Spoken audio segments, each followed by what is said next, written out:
Hello friends, good afternoon. Am I audible and visible? Somebody please ping me so that I can begin with today's session. Yes guys, am I audible and visible properly?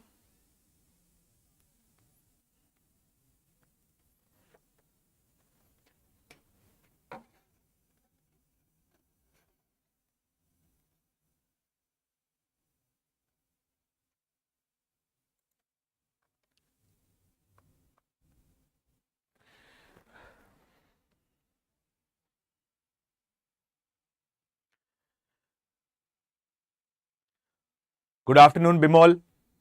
Thanks a lot. Thanks Arun. Okay. So, thank you. So guys, hi, this is Alok Ojha. Welcome to studyIQ IAS English. And today, yes Arun, you have a question. Yes, please go ahead. Today we are going to begin with one of the major parts, and that is also important from the perspective of art and culture. And probably question can arise from that section, and that is nothing but the Sufism part. And today we are going to discuss a lot many terminologies which are important from the exam perspective. So pay attention carefully. What was the role of Chishti Silsila, Suharwardi Silsila, Qadri Silsila, Kshatri Silsila? Where is the word Sufi derived from? So today we are going to analyze and understand all the important terminologies. Okay? And all these terminologies are very important from the exam perspective.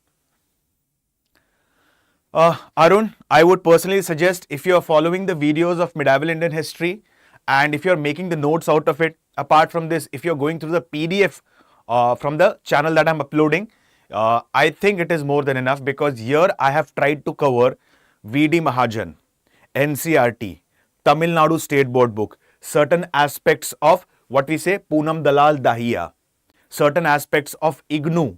So here I am trying to go for a holistic coverage of medieval India so that students do not have to rush behind other resources. So yes, you can go through the medieval India PDFs from here. Okay? Now, without wasting any more time, let's begin with the Sufism today.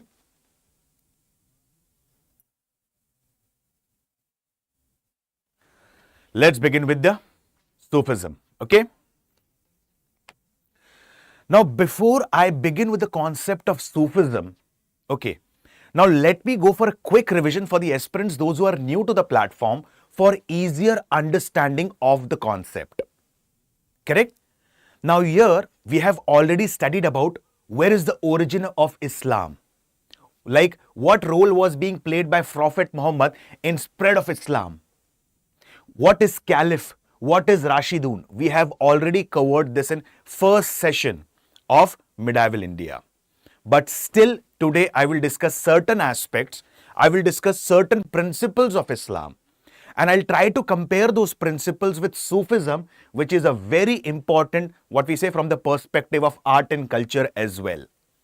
Okay, just give me a second.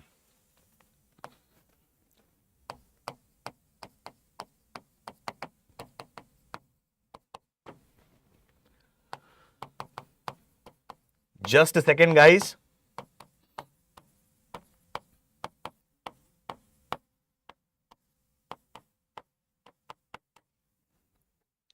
Okay.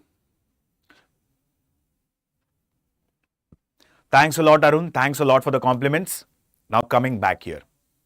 As we have discussed previously, the word Islam has been derived from the word Islam basically means surrender to one particular entity, and that entity is Allah. Like Islam took birth particularly in Makkah after the birth of Prophet Muhammad. As per Islam, there are 25 prophets mentioned in the Holy Quran. And the 25th prophet was Prophet Muhammad. Like it is believed that he now migrated from particularly Makkah to Medina. And the process of migration of Prophet Muhammad from Makkah to Medina is referred as Hijrat or Hajj. Now, Prophet Muhammad did not decide who would succeed him. So after death of Prophet Muhammad, there were dissenting opinion in the Islamic society. Some believe that people, particularly from the lineage of Prophet Muhammad, should succeed. Some believe that the other successor should be chosen by consensus. So those who believe that successor of Prophet Muhammad should be chosen by consensus were referred as Sunnis. On the other hand, those who believe that Prophet Muhammad should be succeeded by a person who belongs to his lineage were referred as Shia. Now, particularly, Prophet Muhammad was being succeeded by Abu Bakr. He is also referred as father-in-law of Prophet Muhammad. He was succeeded by Umar, followed by Usman, and finally comes Ali. Okay. Now, the successors of Prophet Muhammad are also referred as Rashidun. And the meaning of the word Rashidun is rightly guided caliph or khalifa.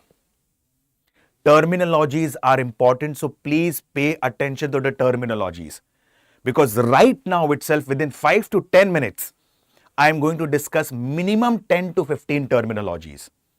And as I've told you right from the start itself, ancient and medieval India, UPSC has a tendency to ask questions, particularly on terminologies. So listen to me patiently and carefully. Okay? So Rashidun. So these are referred as Rashidun or rightly guided caliph. Now what happened further? Let's understand. There are 5 important pillars of Islam. The first pillar of Islam particularly is what? La ilaha illallah and Muhammad ur Rasul. Simple words, Allah is one and he has only one messenger, that is Prophet Muhammad. That is Hazrat Muhammad Sahab or Paigambar Sahab. Second important principle is, at least in a day, we should offer prayers to Allah for 5 times in a day. And that process is called as namaz. Namaz is also considered as one among the 5 pillars of Islam. Like namaz is done particularly 5 times in a day, early morning, then comes midday, evening, and finally comes in the night. Referred by different names: Asr, Zuhar, Duhar, Maghrib, Isha. So all these are the prayers offered to Allah. So offering namaz is considered as a second pillar of Islam. Third major pillar of Islam is one should go for a rigorous fasting, also referred as Roza, okay, in the holy month of Ramzan. The fasting usually starts particularly before the sunrise and ends after the sunset. Third major pillar of Islam. Fourth major pillar of Islam, at least once in a lifetime, a person has to go to Hajj. He has to go from Makkah to Medina. And the person who has completed his Hajj is referred as Mustati. I repeat, the person who has completed his Hajj is referred as Mustati. So this is the fourth major pillar of Islam. And the fifth major pillar of Islam is Zakat.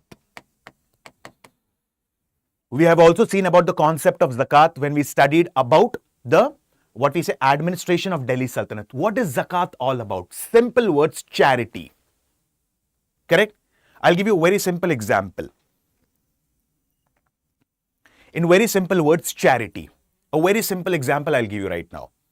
Like every wealthy Muslim at that time had to give at least 2.5% of his income as a charity, which could be utilized for the underprivileged section of the society. For example, like I am a Muslim.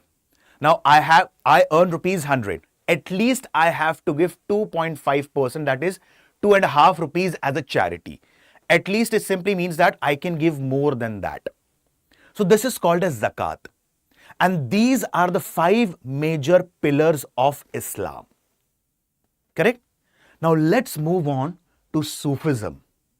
Now what is Chishti Silsila? What is Suharwardi Silsila? Who are these Sufi saints? Where has the word Sufi derived from? What is Sufi music or Sama? So here we are going to discuss important terminologies, and all these terminologies are important from the exam perspective. So pay attention carefully, guys. Now I'm going to write few terminologies to which you have to pay attention. I request every one of you to have a pen and paper along with you so that you can note down the important terminologies. And I'm noting those terminologies which are important from the exam perspective. First terminology is peer. Second one is murid.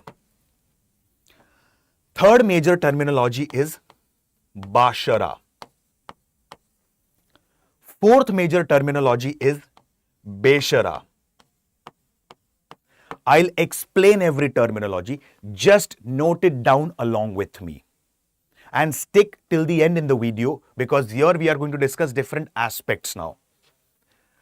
Next terminology is silsila. Another important terminology is dargah, sama. Okay, peer, murid, bashara, beshara, silsila, dargah, sama. Apart from this,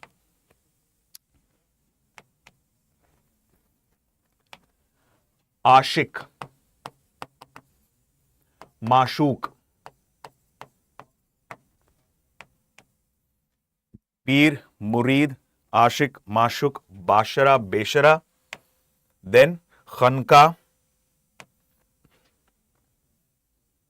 Okay.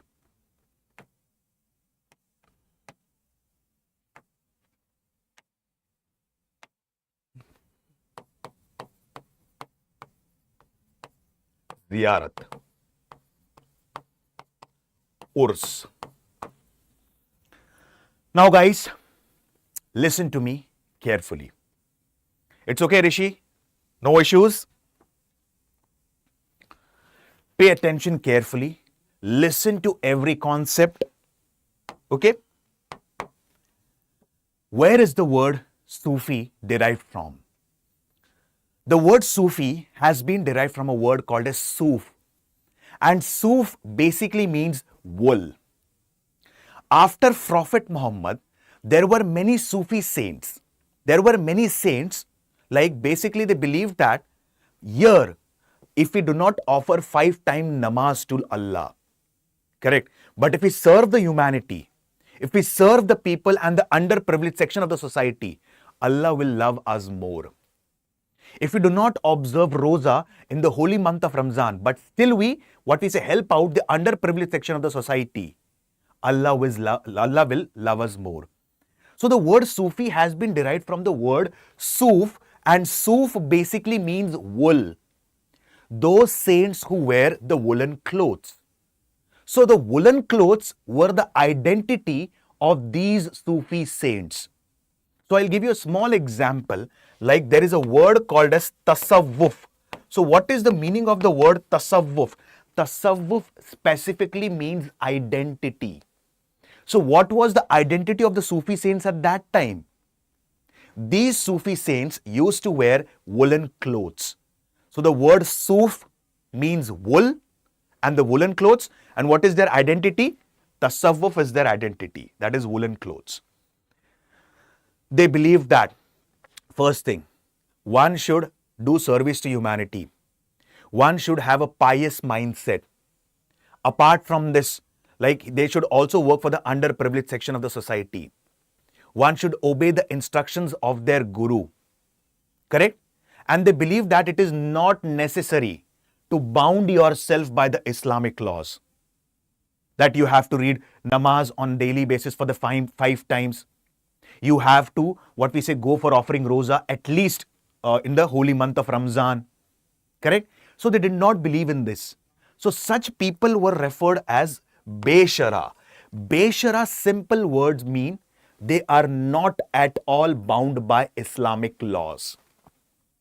On the other hand, there were certain Sufi saints who were bound by Islamic law. They believed that one should offer namaz at least 5 times in a day. one should observe roza, one should pay zakat or charity. And such people are bound by Islamic laws.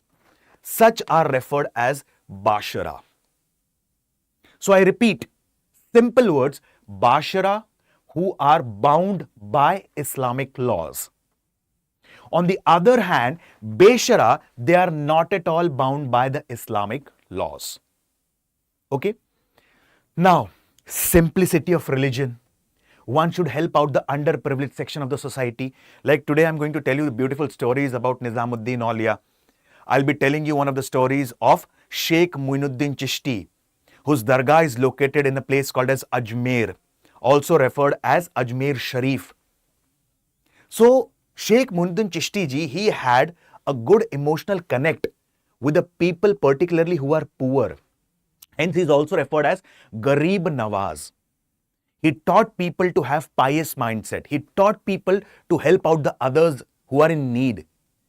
So who will teach you the simplicity of the religion? The teacher is going to teach you the simplicity of religion.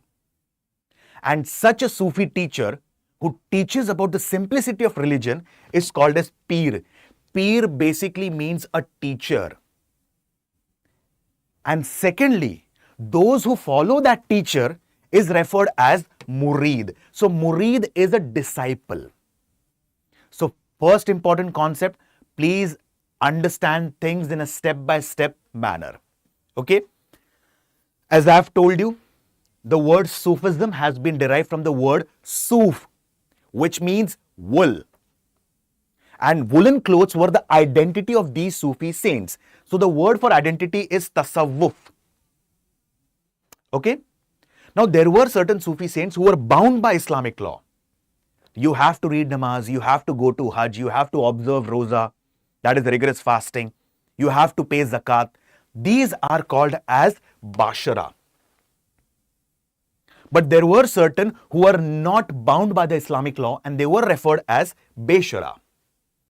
Simplicity of religion would be taught to the disciples by whom? A guru, a teacher. And a guru or a teacher was referred as a peer. And the disciples were referred as murid. Okay? Now, I'll give you a small example. Like there were many fundamentalistic followers of Sunni, particularly one of the sect of Islam. They were fundamentalistic followers of Islam. And they believed that the relation between Allah, that is God, and human is not like specifically the beloved one. The relationship is like the master and the slave. Allah is our master and we is his slave. That was a belief of the fundamentalistic followers of Islam. On the other hand, there were others who believed that, particularly the Sufi saints who believed that the relationship between Allah, that is God, and we people, that is human, is not like the master and the slave. It's like the two lovers. It's like the beloved one. So particularly, Allah is Mashuk and we are his Ashik. We love Allah. And there's no relation called as master and the slave. Correct? Apart from this, what happens? There is a word called as silsila. Silsila basically means lineage of a guru or particular ideology. I'll give you a small example. There is a silsila called as Chishti silsila. Now the founder of Chishti silsila was Sheikh Muinuddin Chishti, whose original name is Sheikh Muinuddin Hassan, who was born at a place called as Sistan in eastern part of Persia, that is Iran. Now he had many successors like Baba Farid, also referred as Baba Fariduddin, Nizamuddin Auliya, also referred as Mehboob-e-Illahi. Other one like specifically Chirag-e-Dilli. Correct? So these are the followers of Chishti silsila. Chishti silsila means everyone has the similar ideology of their lineage. So silsila basically means ideology of the previous guru. So there were different ideologies. Like I'll give you a very small example. Like particularly in Hinduism, we have Shaivism, we have Vaishnavism, we have Shaktism. Shaivism is worship of Lord Shiva. Vaishnavism is worship of Lord Vishnu, Lord Ram or Lord Krishna. Shaktiism, we believed in the worship of various goddesses. And we have observed, like in Shaivism, we have different Shankaracharya. Their ideology is different. Particularly in Vaishnavism, we have observed different mathas. Okay, their ideological perspective is different. Similarly here, Chishti Silsila has a different ideology. Suharwardi has a different ideology. That is referred as Silsila. Ideology and the lineage of that guru or peer. Okay. Now comes another important word, that is Khanka. Now what is Khanka? Khanka in simple word is hospice. Okay. Pay attention carefully. All these terminologies are important. Khanka in simple word is a hospice. So what is a hospice? Like Nizamuddin Auliya. Like I'll give you a small example. The tomb of Nizamuddin is located in Delhi. And as you visit the tomb of Nizamuddin Auliya, the complex of the tomb, you will also find the tomb of a person named as Amir Khusro, who is also referred as father of Qawwali, who was also referred as Tuti-e-Hind or parrot of India by Alauddin Khilji. And here you will observe that there are many people living in that complex, particularly the underprivileged section of the society, or particularly the people like who are like they're destitute, they're homeless. So we'll observe small columns, small rooms there where people are staying. So what is Khanka? Khanka in simple word is a hospice where a particular peer or a guru used to stay, and he used to help out the others, those who are in need. So simple word, Khanka is a hospice. Okay, so this terminology. Now, Ashik and Mashuka have explained. Now, what is Sama? I'll give you a small example. Like in Hinduism, we observe that we recite mantras or we chant mantras or recite the shlokas or verses from Bhagavad Gita, Ramcharitmanas, Ramayana and different other religious texts to appease the God. But apart from this, we also have a musical congregation in the form of bhajans and kirtans. Correct? So similarly, Islam also followed one musical congregation. And that musical congregation is referred as Sama, because they believe that music is also one of the way to come close to Allah. By singing different Sufi songs. You might have heard about various Sufi songs. Correct? So Sama basically means a musical congregation through which one can come close to Allah. So this simplicity of religion, this piousness of religion, who will teach you? The Guru will teach you. And the Guru is referred as Peer. Sufi saints are also referred by different names: Peer, Darwesh, Wali, Fakir, and so on. Apart from this, it's your duty to follow the teachings of the Guru. And if you follow the teachings of the Guru, you become their disciple. And the disciple is referred as Murid. Okay? Now what happens? You become a disciple of a Guru. Now the Guru passes away. Now the Peer passes away. So what happens? The Murid or the disciples, what do? They construct the Masailum. They construct a tomb of that Guru. And the tomb of that Guru particularly is referred as Dargah. Or the tomb of that Peer, Darwesh, Wali or Fakir is referred as Dargah. Correct? Now, as a disciple, as a Murid, it's your duty to pay visit to the Dargah at least once in a year. The Dargah of your Guru. Okay? And that process is called as Ziyarat. Ziyarat basically means visiting the tomb of the Guru. As I've told you in the start of the session today itself that here we are going to understand all the important terminology, particularly from the exam perspective. So please listen patiently and please keep on noting down the things. Okay? So, when the Guru dies, his tomb is being constructed by his disciple, by their Murids, and visiting the tomb of the Guru oftenly or once in a year is called as Ziyarat. Okay? And there is at least once in a year, there is a celebration, death anniversary of the Guru is being celebrated. To commemorate the death of the Guru, a festival is celebrated which is referred as Urs festival. I repeat, Urs festival. So these are the important terminologies, particularly related with Sufism. Hope the points are clear.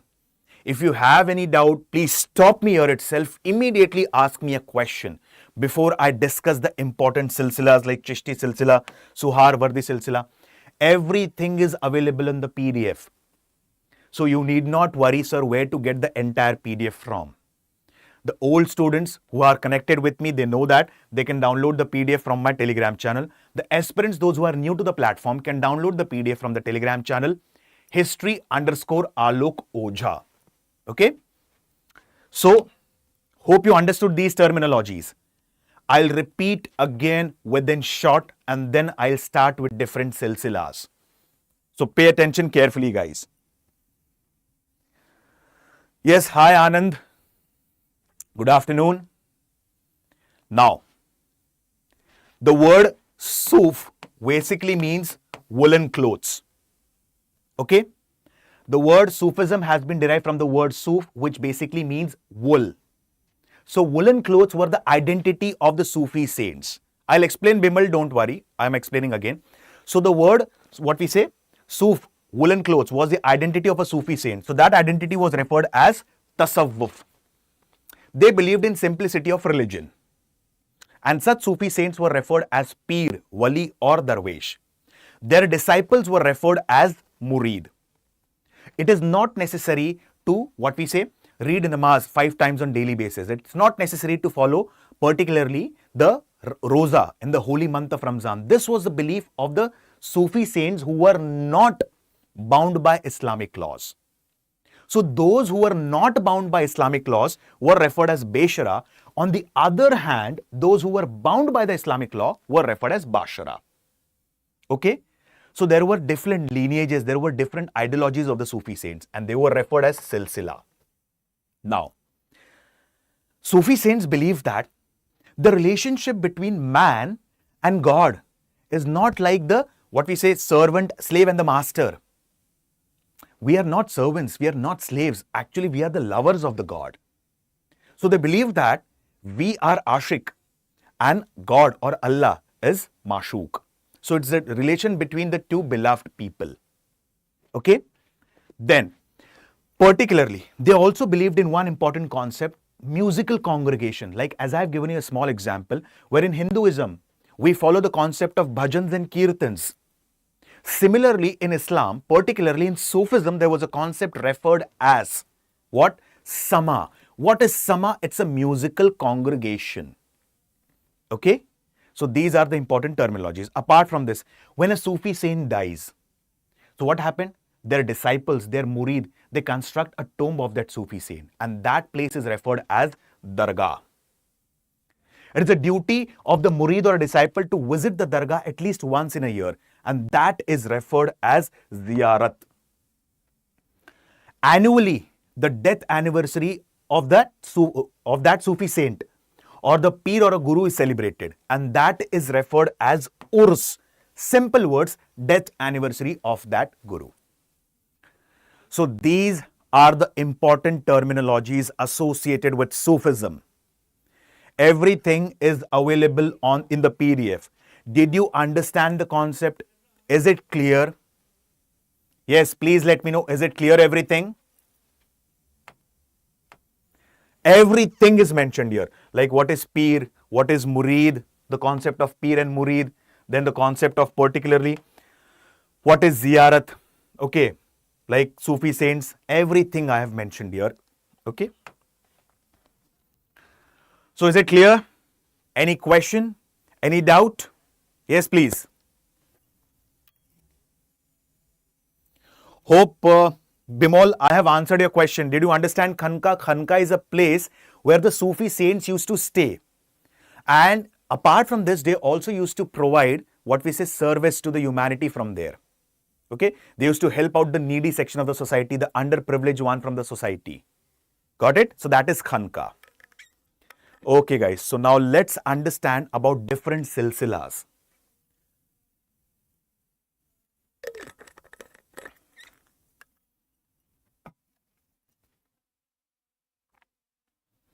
Let's understand about different silsilas in Sufism.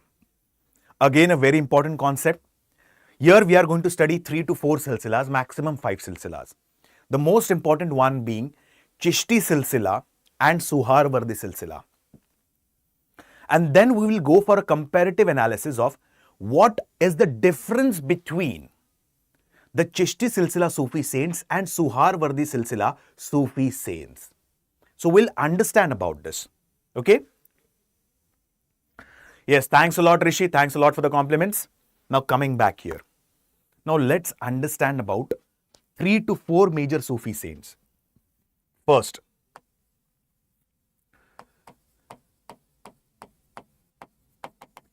Muinuddin Chishti, Baba Farid, Nizamuddin Auliya, Chirag Dilli. So we are going to understand about these Sufi saints. And all these Sufi saints belong to Chishti silsila. So I'll tell you a few beautiful stories which are mentioned in different Islamic books. Okay? So, Chishti silsila. The founder of Chishti silsila was Sheikh Muinuddin Chishti, whose dargah is located at a famous place in Rajasthan, Ajmer. It is believed that Sheikh Muinuddin Chishti came to India after the invasion of Muhammad Ghori. Now, what is the background of Sheikh Muinuddin Chishti? How did he become a Sufi saint? Let's explore. The original name of Sheikh Muinuddin Chishti was Muinuddin Hassan. And he was born at a place called as Sistan, which is located in eastern part of Persia, that is Iran. He was born in an economically well-off family. And right from the birth itself, he had an emotional attachment toward the poor section of the society or the underprivileged section of the society. By the age of 8, he had learnt many verses and many ayats of Quran. Now, one fine day, Muinuddin Hassan, he was going to the, masjid or a dargah to offer namaz, and it was a day of Eid. When he was going, he saw a small boy of the same age, approximately 8 to 10 years of age, and he was wearing a torn clothes. He was shivering, and in that case, it is believed that he was also hungry. Apart from this, he was visually challenged. He could not see. So as soon as Muinuddin Hassan saw him, he had a compassion towards that small boy. And historians or Islamic scholars do believe that he offered his new clothes to him and worn the torn clothes. It simply exemplifies one thing. He had compassion for the underprivileged section of the society, particularly the poor ones. Hence, Sheikh Muinuddin Chishti or Muinuddin Hassan is also referred as Garib Nawaz. Garib means poor. He had compassion towards poor people. Days passed by. He became expert in the ayats and the verses of Quran. And when he was 16 or 17 years of age, his father passed away. Now, he inherited from his father a beautiful garden and a house. Correct? And he used to nurture the fruits and the flowers in the garden. And after selling them, whatever money he used to get, he used to run his livelihood. Now, once upon a time, he was doing his gardening practice in the garden. And he saw a saint passing by, a Sufi or a Darwish passing by. And his name was Ibrahim Kardosi. As soon as the Sufi saint, he saw Muinuddin Hassan, he came to him. He offered him a fruit and said him that your purpose on this earth is different. You have to serve the humanity. You have to teach them the piousness and the simplicity of religion. And for that, you require a peer or a guru. The words of Ibrahim Kardosi had a huge impact on the life of Muinuddin Hassan. Muinuddin Hassan, he sold his garden that he has inherited from his father. And after collecting the money, he gave majority of the money or major part of the money to his mother so that she can sustain her livelihood. And the rest of the money, he completely donated as a zakat for the underprivileged section of the society. And he renounced his worldly life. He left his home. That is in Sistan or Eastern Persia. He went to different places. He traveled different places. He traveled a place called as Samarkand. He moved to the place called as Bukhara. Apart from this, he moved different places, particularly Kabul and so on. Finally, he reached a place called as Harun. And at Harun, here he met another person. Okay? Like at Harun, he met one of the saints whose name was Chishti. Or Usman Harun was his name. Usman Harun Chishti. And he became his disciple. And so from here onwards, here particularly it is believed that began the Chishti Silsila. Finally, after gaining knowledge from Usman Harun, okay, he moved towards India. As I've told you that Muinuddin Hassan, now referred as Sheikh Muinuddin Chishti, he came to India after the invasion of Muhammad Ghori. Now he got settled at a particular place in Rajasthan called as Ajmer. And he had a small hut that he constructed for him under a tree. With the passage of time, he had many disciples, he had many murids. They used to offer him food and he used to give them good sermons concerning the society, to help the needy one and so on. So with the passage of time, he developed many murids and many disciples in the region around Ajmer. One fine day, Sheikh Muinuddin Chishti ji, also referred as Muinuddin Hassan ji, like he asked his disciples to leave him alone, and he went into his hut. And he asked them, please do not disturb me, please do not come in the hut until and unless I call you. He went inside the hut. The next morning, people kept waiting for him. His murids or disciple kept waiting for him. But one of the murid, he went in and he saw that Muinuddin Hassan ji or Sheikh Muinuddin Chishti, here he has passed away. And finally, it is believed that Muinuddin Chishti, he has died. And his dargah is located in Ajmer. Okay. So this was majorly about whom? The Chishti Silsila saint, whose name was particularly Muinuddin Chishti. And his dargah was being constructed by one of the sultans from the region of Malwa, whose name was Mahmud Khilji. So please remember one important concept. The dargah of Sheikh Muinuddin Chishti, located in Ajmer, was being constructed by Mahmud Khilji, one of the sultans from the region of western part of Madhya Pradesh, referred as Malwa. Clear? Another important Sufi saint is Baba Farid. Now I'll give you a very small example about Baba Farid. Okay? Like if this year's 2025 Republic Day parade, if you have seen the tableau of Punjab, on the tableau of Punjab, you will observe the statue or an idol of Baba Farid. Baba Farid is also referred as Baba Farid Uddin Ganj-e-Shakar or Shakar Ganj. Okay? And it is believed that Baba Farid finally got settled at a place called as Hansi in Haryana. One more astonishing fact I'll tell you. And this astonishing fact, it has been mentioned by different Islamic scholars as well. And what is that fact? Like there's a famous book, a religious text, Guru Granth Sahib Ji.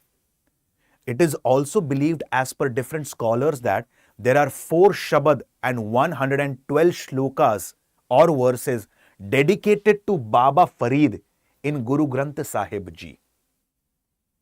Okay? So, who was Baba Farid? Why was he called as Shakar Ganj? How did he come to India?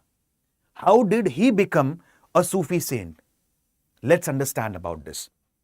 Okay? Now, again, a very interesting and another important story concerning him. Like Baba Farid, it is believed that he was born in Multan, present day Pakistan. And right from his childhood itself, his mother used to develop a habit of offering namaz or prayer to Allah.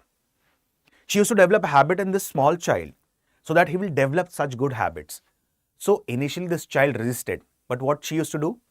Under the carpet, she used to keep some sweets. And she used to say to the small child Farid that if you offer prayers to Allah or God, He will give you sweets. And as soon as he offered namaz or prayer, like as soon as he folded his carpet, he used to see sweets there. So he thought that when I offer prayer to God, he gives me sweets. One fine day, as per Islamic scholars, it is believed that he was sitting to offer prayer to God, and his mother forgot to keep certain sweets below the carpet. And as soon as he got up after offering the prayer, still he got the sweet below the carpet. And his mother was completely astonished in that case. Hence, his name was Baba Farid Ganj Shakar or Shakar Ganj, that is a sweet. Now, his mother said to Baba Farid that, particularly, again, you have a different purpose on this earth. And for this, you require a guru, you require a peer, and you need to renounce your worldly life. When he became 14 or 15 years of age, go, live a life of an ascetic, penance your body a lot. As I have given you the example of what we say Buddhism, we have studied ancient India and we have studied Buddhism in that. Like at the very young age of 29, Buddha renounced his worldly life, or Siddhartha renounced his worldly life, which is referred as Mahabhinishkraman. And for the next 6 years, he lived a life of an ascetic. He penance his body a lot. And at the age of 35, he attained nirvana, that is enlightenment. And from here onwards, Siddhartha was referred as the Buddha, that is the enlightened one. Similarly here, you have to live a life of an ascetic. You have to completely renounce your worldly life. So Baba Farid, he renounced his worldly life. Okay? He renounced his worldly life. So as soon as Baba Farid, he renounced his worldly life, what happened? He wandered from place to place in search of the enlightenment. He penance his body a lot. One fine day, as per different Islamic stories, it is believed that he was sitting under a tree and meditating, and there were certain birds who were chirping. So that chirping sound of the birds disturbed him. And in anguish, in anger, he said that all the birds should die. To his astonishment, almost 5 to 6 birds, they fell immediately and they died. Now Baba Farid felt that actually I have attained enlightenment, because whatever I am saying is becoming the truth. So what happened? He became very happy and he started coming towards his home. When he started coming towards his home, another important, there was an event that occurred in his life. Like he felt a bit thirsty and he saw a woman, particularly who was like taking out water from the well. He requested her to give him water, but she didn't listen. He requested for the second time, but still she didn't listen. And what happened? Now he said, "Are you deaf?" The lady said, "No, I'm not deaf. First of all, you have attained mystical powers. It is not because that you have killed the birds. You have attained mystical power." This person, he got astonished. How come this lady comes to know that, through my words, these birds got killed? The lady said, first thing, the person who acquires mystical powers, the person who comes close to Allah, always chooses to stay silent. And in that case, he goes to his home, he meets his mother, and he narrates the entire story to his mother. His mother says that it is necessary to have a guru. Now this person, he again leaves his home. He roams around different places and again meets a person named as Kutubuddin Bhakhtiyar Kaki. If you remember this person, a Sufi saint, as I have told you ample amount of times, Kutubuddin Aibak initiated the construction of Qutub Minar dedicated to a Sufi saint, Kutubuddin Bhakhtiyar Kaki. Correct? Iltutmish, he constructed Hauz-e-Shamshi dedicated to Kutubuddin Bhakhtiyar Kaki, a step well. So this person, Baba Farid, he met Kutubuddin Bhakhtiyar Kaki and made him his peer, his guru, and he became his murid or a disciple. Then finally, after attaining knowledge from him, he comes to Hansi in Haryana and spent further part of his life here. Nizamuddin Auliya, another important Sufi saint, also referred as Mehboob-e-Illahi. As I have told you about Nizamuddin Auliya, his dargah is located in Delhi. And in the complex of Nizamuddin Auliya, you can also observe what we say a tomb of Amir Khusro. So, Nizamuddin Auliya. So, who was Nizamuddin Auliya and how he was known for his mystical powers? I'll give you a simple example. And I've told you about him when we were studying the Ghiyasuddin Tughlaq part. If you remember that, I'll give you a small example. Nizamuddin Auliya, he used to lead a very simple life. How do we understand about this? Like, I'll give you a small example. Amir Khusro, father of Qawwali, Tutiye-Hind or Parrot of India. Amir Khusro, he led an expedition to the region of Bengal. And he was one of the disciples of Nizamuddin Auliya. So, like he said to his master that I wish to go back to meet my guru, my peer, Nizamuddin Auliya. So, the master said, like, he has seen the reign of 5 to 6 masters, 5 to 6 sultans again. Similarly, about Nizamuddin Auliya, he has seen the reign of 5 to 7 sultans. So, this person, Amir Khusro, he started coming back. So, when he was coming back from the region of Bengal, he had tons of gold on camels that he had along with him. So, he was coming and he used to stay at different sarais at that time. Okay. Now, as soon as he came to Delhi, what happened? He was just waiting outside the khanka or a small hut of Nizamuddin Auliya. And there was one person who was sitting with Nizamuddin Auliya, and that person asked Nizamuddin Auliya that, I am very poor. Please give me something. Nizamuddin Auliya ji said that I don't have anything right now, just a pair of torn sandals. You can take them. This person, he took a pair of torn sandals and he was moving outside. Amir Khusro was watching everything. Okay. So Amir Khusro developed a compassion for that guy. And particularly, he asked that person, and this person was very unhappy. I expected some good sort of help from Nizamuddin Auliya. And what did he give me? A pair of torn sandals. This is of no use for me. So Amir Khusro, he asked that person, can you sell me these sandals? He said, these are the torn sandals. It is of no use. What will you do of these sandals? So he said, just give me. If you want to sell, I can purchase it. So he said that, what will you give me? Few pennies? He said, no. I'll give you the tons of the gold that is loaded on the back of a camel. And he gave that and he purchased that sandal. This poor man was very astonished. Now he took these pair of sandals and he came back to his disciple, he came back to his peer or a guru and gave him that sandals. The guru replied, he said that particularly, like, this was simply a very affordable deal. So he did not understand what is his guru trying to say. He said that you led an expedition to the region of Bengal. Like, you might have killed many, you might have done many curses. And as I have told you, I believe only in one thing. And that is service to humanity, service to God. That poor man needed a lot and you gave him. So it was a very affordable deal. In that case, you helped out that man by just giving tons of golds. Okay. So that was works of Nizamuddin Auliya. So he was a very simple personality. Now Nizamuddin Auliya, he was being succeeded. As I have told you, Nizamuddin Auliya, he was also known for his mystical powers. And he had conflicting relations with Ghiyasuddin Tughlaq. We had studied about this. Like, Ghiyasuddin Tughlaq, also referred as Ghazi Malik, when he sat on the throne of Tughlaq dynasty or Delhi Sultanate, immediately he released a farman that all the liberal donations given to the Sufi saints previously should be returned back. Majority of them returned back except Nizamuddin Auliya. And Nizamuddin Auliya had a lot of fan following at that time, more than the Sultan. So from that time itself, in that case, Ghiyasuddin Tughlaq and Nizamuddin Auliya, there were dissenting opinion. As I have given an example, Tughlaqabad fort, also referred as a cursed fort, constructed by Ghiyasuddin Tughlaq. At the same time, Nizamuddin Auliya was constructing a step well, a Bauli. So laborers used to work in the daytime at Tughlaqabad fort, and in the night time they used to work in the step well.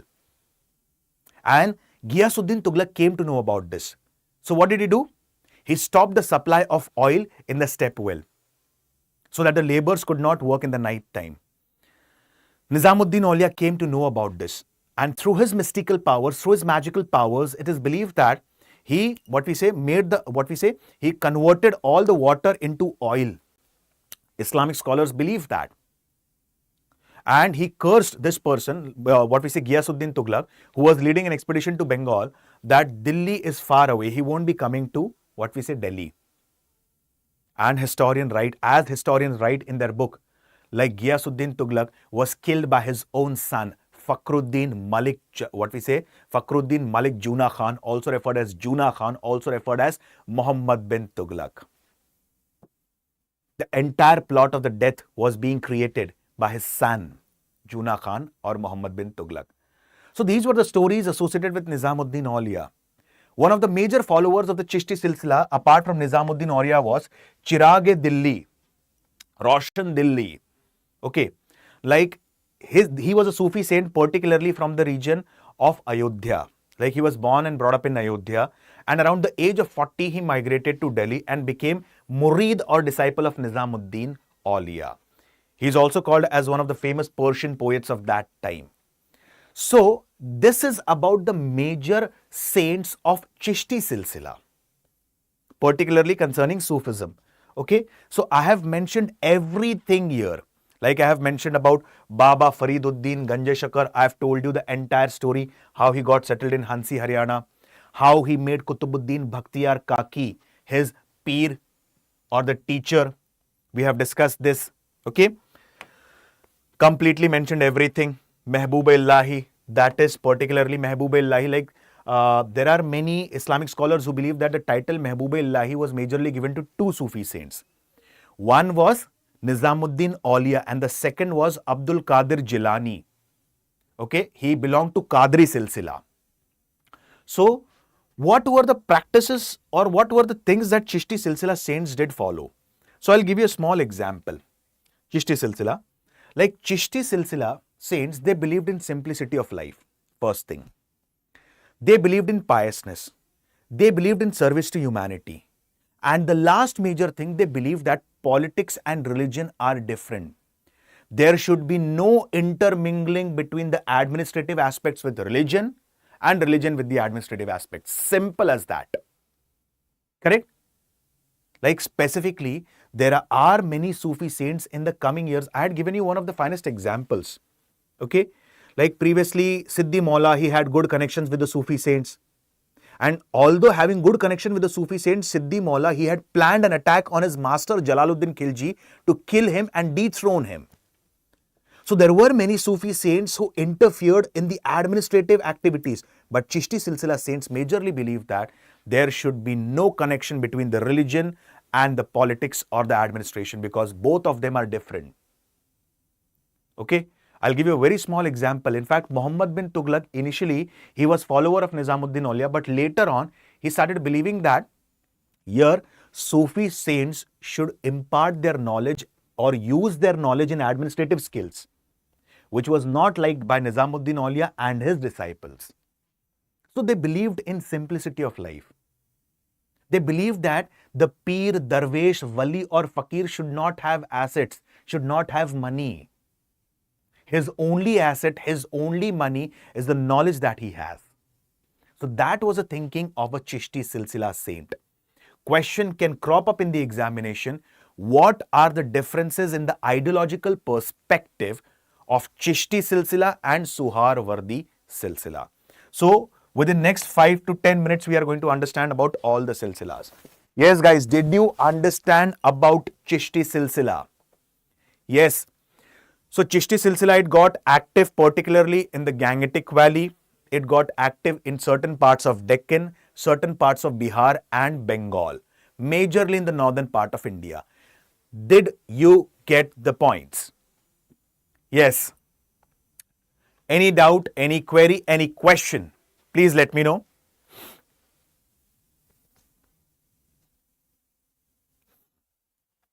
So all these stories actually narrate one thing, the simplicity of the life of the Chishti Silsila saints. Okay. Now let's move ahead with Suharwardi Silsila.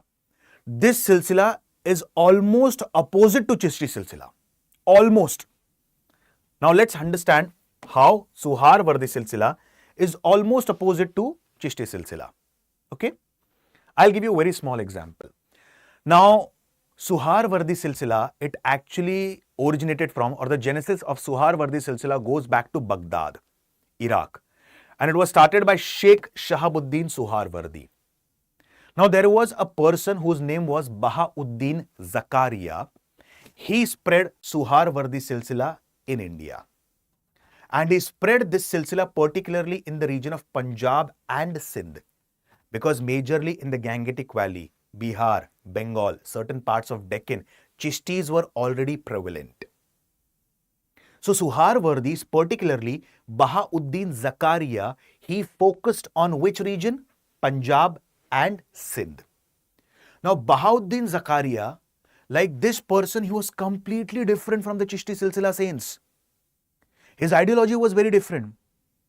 I gave you a very simple example about the Chishti Silsila Sufi saints who believed that there should be no connection between the saints, the Sufi saints particularly, and secondly, the administration, because administration is completely different. But this person, whose name was Bahauddin Zakaria, okay, he played a very major role in the administration as well.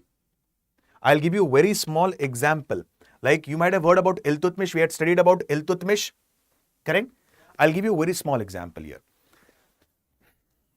The founder of slave dynasty was Qutbuddin Aibak. And Qutbuddin Aibak, he had a slave as well as son-in-law whose name was Shamshuddin Iltutmish. Like as per many historians, after Qutbuddin Aibak, directly his son-in-law succeeded, whose name was Iltutmish. But as per few historians, one of his sons, Aram Shah, succeeded, okay? And after him, his slave and son-in-law, whose name was Shamshuddin Iltutmish, he succeeded. Now, Iltutmish, he had to face a lot of rebellions. And we had studied in quite depth and detail about the slave dynasty ruler Iltutmish. Like Kabacha, who was the governor of Multan, he wanted to acquire the region of Delhi. So he revolted against Iltutmish. Then Tajuddin Yalduz, the governor of Ghazni, he wanted to acquire Delhi. He revolted against Iltutmish. So in Battle of Tarain, 1215 AD, particularly what happened? This person was defeated, Tajuddin Yalduz. And Kabacha, he was drowned in the river. Who gave the idea to fight a war with Tajuddin Yalduz? Bahauddin Zakaria, and he's a Sufi saint. Who gave the idea to drown this person, Kabacha, in the river? Bahauddin Zakaria, who's a Sufi saint. So, what did Bahauddin Zakaria believe? That Sufi saint is not characterized particularly by the renunciation that he has made. Sufi saint is characterized by knowledge. He is characterized by mystical powers that he has. And apart from this, he is also characterized by what? Money and assets. You won't believe that he was considered as the richest Sufi saint of his era. Richest Sufi saint. Correct? Such an irony, guys. Using the word richest just before what? A saint. So if a saint is the richest, it's an irony. Like in simple words, using these words particularly, a thing is it becomes a bit wrong. Okay? So particularly speaking here, he becomes one of the richest Sufi saint at that time because he had good connections with the sultans at that time. Particularly Iltutmish. True? Now what happened? This person passed away. And after he passed away, the Suharwardi Silsila, it was divided into two branches. One branch, it was in Multan. And the second branch, it was in Ojha, which is located in Sindh. Now, who took care of the Multan branch? The son of Bahauddin Zakaria, whose name was Badruddin Arif. So, Badruddin Arif, one of the sons of Bahauddin Zakaria, he took care of the Multan branch of Suharwardi Silsila. And who took care of the other branch? Jalaluddin Bukhari. He took care of the Ojha branch after the death of Bahauddin Zakaria. Now, both of them had a different philosophy. Like this person, the governor, Badruddin Arif, he was completely different from his father. Like, although he belonged to Suharwardi Silsila, but his philosophy was like Chishti Silsila. How? Chishti Silsila saints, they believed in renouncing everything. They believed in service to humanity. And what did Bahauddin Zakaria, one of the founders of Suharwardi Silsila, believed in? Amassing more wealth. This person, he was completely different from his father. He got more than 7 lakh tankas from his father. In fact, he inherited from his father. He donated everything. Every pie of the money that he got from his father, he donated it. It could be utilized particularly for whom? The, what we say, underprivileged section of the society. So he completely donated this. And another person, Jalaluddin Bukhari, what did he do? He followed the policy of Shikan.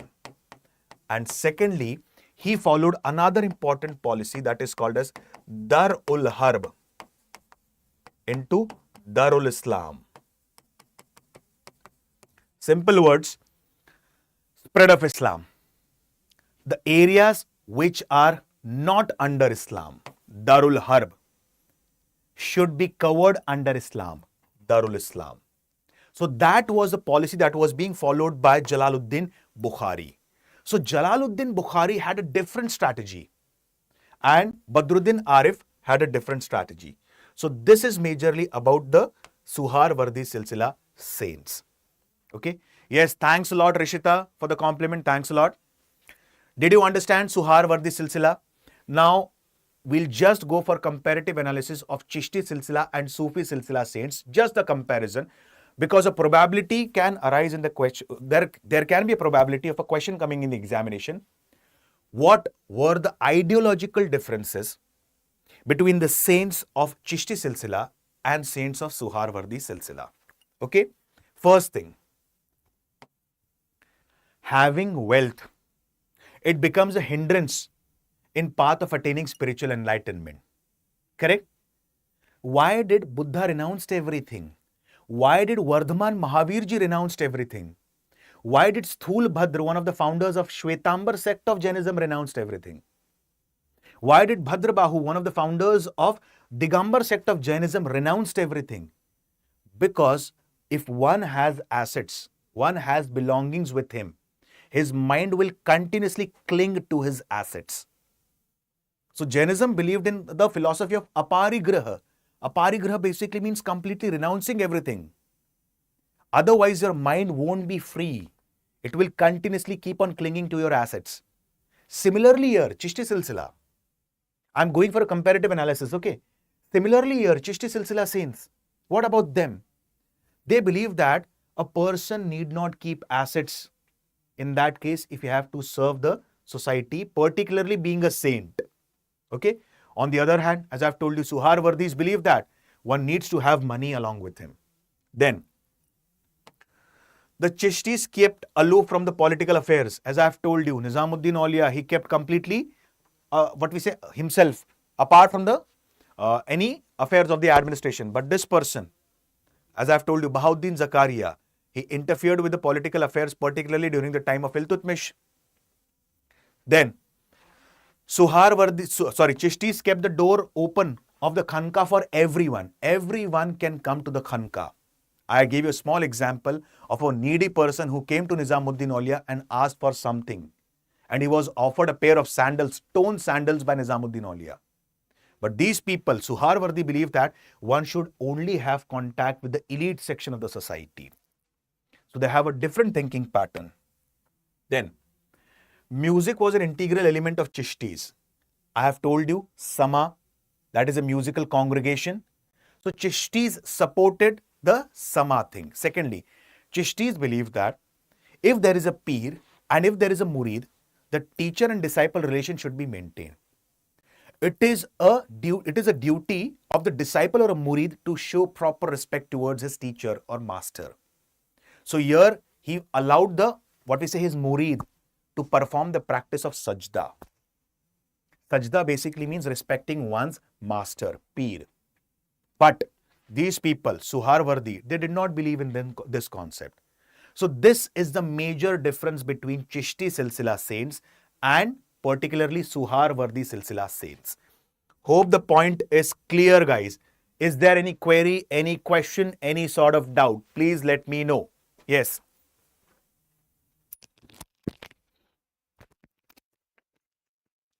Yes, guys.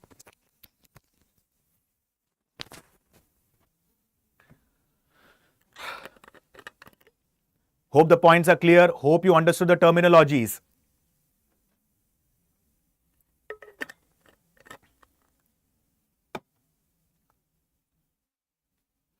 Okay.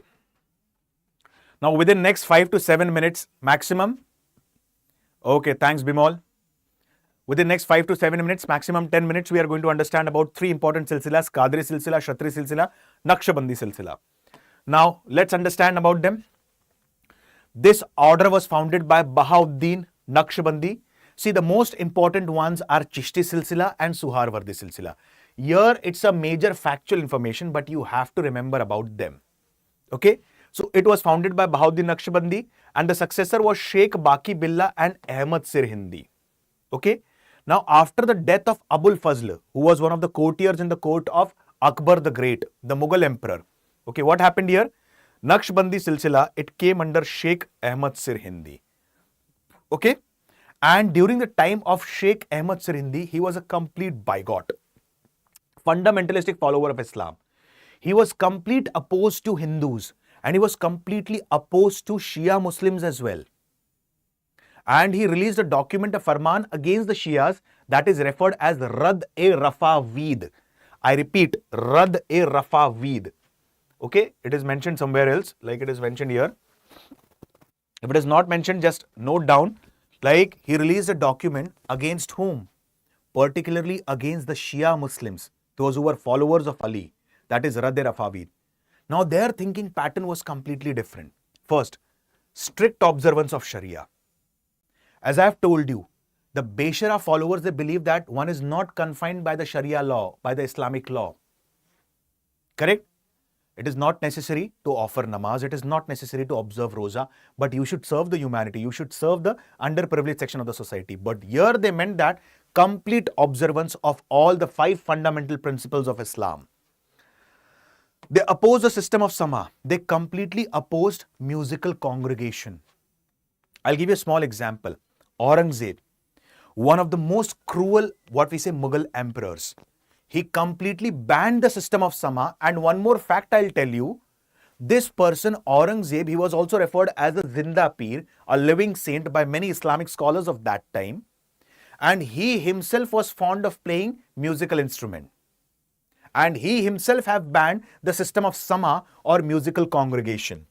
Okay? Criticized the liberal policies of Akbar. Like, we'll study the Mughal Empire and we'll study Babar, Humayun, Sher Shah Suri, Akbar, Shah Jahan, everyone in quite depth and detail. Okay? So when we'll study about the religious policy of Akbar, I'll tell you a very small example about this. Like, after Akbar's victory over the region of Gujarat, he constructed a city which is approximately 60 to 65 kilometers, maximum 70 kilometers from Agra, and the city was Fatehpur Sikri. Now, in this city, this city of Fatehpur Sikri, there used to be particularly, he developed a new religion which is called as Din-e-Illahi. And there was a place called as Ibadat Khana, wherein the people of all the religions used to come. Jainism, Christianity, Islam, Hinduism. And they used to discuss particularly the common principles of all the religion. So this actually throws light on liberal religious policies of Akbar. Another second example I'll give you. In Islam, idol worship is not allowed. It is completely banned. But in many palaces of Akbar, one can observe the idols of Lord Krishna. The reason being, many of his wives were Rajput wives. And Rajputs were followers of Vaishnavism. So Akbar had a liberal policy. Apart from this, if there is discrimination on the basis of religion or caste, Akbar had issued Mazharnama. Immediate strict penal action needs to be taken against that person. So for such liberal policies, Naqshbandi Silsila, they had released Farman against Akbar. Okay, that nobody is going to follow his liberal religious policies. Apart from this, they maintained that relationship between the man and God was of a slave and master and not the lovers and beloved. As I've told you in the start of the session itself, what did Sufi saints believe that? Relation between man and God is not of like servants and the master. It is like the two lovers. But here they believe that, what? Naqshbandi Silsila? Allah is the master and we are his servants, we are his slaves. So that was a belief here particularly. So this is majorly about whom? This is majorly about the Naqshbandi Silsila, which was fundamentalistic in nature, which was staunch follower of Islam. Hope so the points are clear. Tomorrow, guys, I'm going to come up with a session on Bhakti movement. We are going to discuss about different Bhakti saints. Apart from this, probably this coming Saturday, I'll be conducting a Zoom session around 4:30 or 5, wherein you can directly interact with me. You can ask any sort of question. It's not the question concerning about whatever topic I'm teaching. Like, for example, right now I'm teaching Sufism. Okay? So particularly, obviously, you're going to ask me questions concerning Sufism or what we have studied previously in medieval India. But in the Zoom session, you can ask me anything concerning your studies. Like many students have since past almost 10 to 15 days, I'm getting messages of many students who ask me, sir, what timetable should we follow in the initial days? Is it necessary that I study only one core subject on daily basis along with current affairs? Or is it necessary that I can go for 2 subjects along with current affairs? Is it necessary to read Ojha and Kurukshetra? So many students have many doubts. I am a beginner, where to start from? So probably this coming Saturday, I would be sharing the link on my Telegram channel, history_Alok Ojha, wherein I'll be having a direct interaction with you guys so that all your doubts will get solved. You can directly ask me any question. A Zoom session. Okay, guys? Now moving ahead. Kshatri Silsila.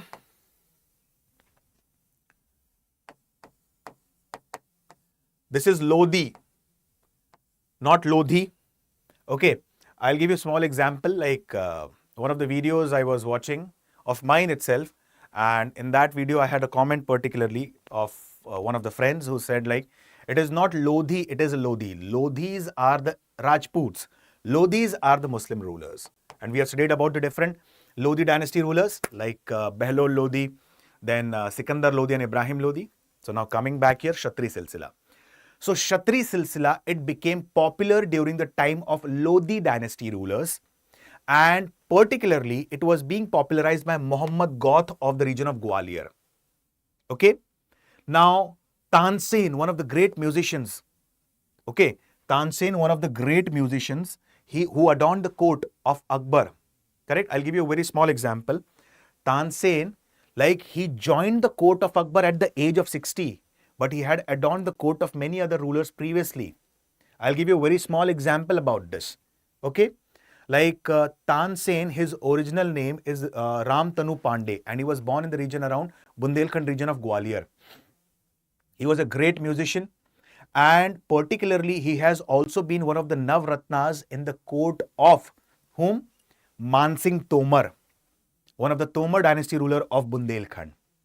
After this, he was also given a break in the music by Ramchandra Singh, one of the rulers or Maharaj of Rewa, okay, which is again located in the Baghelkhand region of Madhya Pradesh. And at the age of 60, he became one of the Navratnas in the court of Akbar. So Tansen, he was the follower of Kshatri Silsila. Humayun, he was also attracted towards Kshatri Silsila. Humayun is one of the Mughal emperors who succeeded Babur. Okay. So the saints of this order learned Sanskrit, one of the most important aspects. These people learned Sanskrit. You cannot imagine, my friends, there are different practices or yogic practices which were followed by the saints of ancient India. This practice was also followed by the Sufi saints at that time. I'll tell you 2 important practices. One practice is Paase Anfas, second practice is Chilai Makus. Chilai Makus. It's not Mukas, it's Makus. What are these practices all about? You might have heard about different breathing practices. I'll give you a very small example. Even like I have read about this, like breathing plays a very major role in everyone's life. Obviously, it plays a very major role in everyone's life. Otherwise, everything could have been finished. But like, for example, I'm speaking right now. Okay. Still I'm breathing. You guys are listening to me right now. You're breathing. But in that case, we are not observing our breath. Correct? And our breathing is shallow. It is not deep. Breathing should always be deep. And when the breathing, it becomes deep, what happens particularly? Here, the mind starts getting stable. I was watching one of the videos and I was watching one of the podcasts, and in that podcast, it was a yogic guru who was telling about the Patanjali yoga practices prevalent during the ancient India times. And he was saying that whenever a person is in anxiety, okay, he needs to go for deep breathing, deep inhalation and deep exhalation. In that case, his mind starts becoming stable. These meditative practices, these breathing practices were followed by the Rishi Munis and the Gurus or the Yogis of ancient India.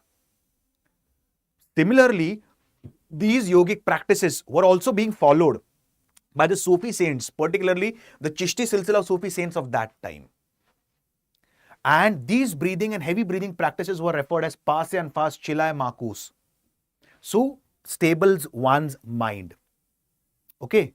So, all these practices concerning yoga and everything are mentioned in different Sanskrit texts. So, the saints of Kshatri Silsila, Sufi saints of Kshatri Silsila, they used to, what we say, go for reading of these Sanskrit texts. And they used to follow the various yogic practices. So, this is about Kshatri Silsila, who was a follower, Tansen, and Humayun, who is also called as one of the most unfortunate ruler of the entire Mughal Empire. We'll study during the Mughal era why he was referred as unfortunate. Okay? Why it is said, believed that during the time of Humayun, there was political vacuum in the Mughal Empire. We'll study in the Mughal Empire. Now, within next few seconds, we'll understand about Qadri Silsila. Now, this Silsila, as I've told you, many Islamic scholars, they believe that Mehboob-e-Ilahi, beloved of Allah, was a title given just to two people. Or the title is associated with just two Sufi saints. One was Nizamuddin Auliya ji, the saint of Chishti Silsila. Other was Abdul Qadir Jilani of Baghdad, the founder of Qadri Silsila. Okay? Now, how these people are recognized? These people are recognized by the green turbans that they wear. Okay? Now, they believe in one thing. There is nothing called as heaven. There is nothing called as hell. One thing you need to understand is one should offer true prayers to God. One should have his activities pious and completely pure. Okay? So, the followers of this silsila or this Qadri silsila, they believed again in simplicity of life like the Chishti silsila. Dara Shikoh, the son of Shah Jahan, was follower of Qadri silsila. We have studied in ancient India. Dara Shikoh, he was such a learned personality that he has translated more than 50 Upanishads under the title Sire Akbar into Persian language. Like, it is believed that Shah Jahan, he had four major contenders to the throne, his four sons, Dara, Shuja, Murad Bakhsh and Alamgir, also referred as Aurangzeb. And Dara Shikoh was one of the most, we can say that, he was the actual person who deserved the post of the Shahenshah at that time. But he was being killed by his own brother, Aurangzeb. So Dara Shikoh, he was a very learned personality and he was a follower of Qadri Silsila. Okay? So this is majorly about the different, what we say, silsilas of Sufism, different terminologies and so on. Okay guys? The question arises in the mind of everyone, sir, where to download the PDF from? Aspirants, those who are new to the platform, can download the PDF from history_Alok Ojha, my Telegram channel. Apart from this, you can also watch the sessions particularly on ancient India and modern India, which is available on the YouTube. GS Foundation Batch, P2I, Prelims 2, Interview, Resolution Batch, which is in Hindi, English and complete English. Okay, and the offer will particularly end on 15th of July. Few days are left and the fees is very affordable, which starts at 9,999. And to avail the benefits, you can use the code Alok Live, which is flashing on your screen. Apart from this, if you have any doubt, you can also go for counseling. You can call on the number again, which is flashing on your screen, 924-023-1070. Okay? So, avail the benefits of these batch. I have already started with a long-term batch. I have started with the basics of history, wherein I have completed ancient India, wherein I am doing the answer writing practice on daily basis. I am also evaluating the answers of the students who actually send me the PDF of their answers. So, Prices are quite affordable. The code is Alok Live. Okay, guys. Hope to see you tomorrow with a new session of Bhakti Movement. Thank you, guys. With this, I'll stop my words. Thank you and have a wonderful day.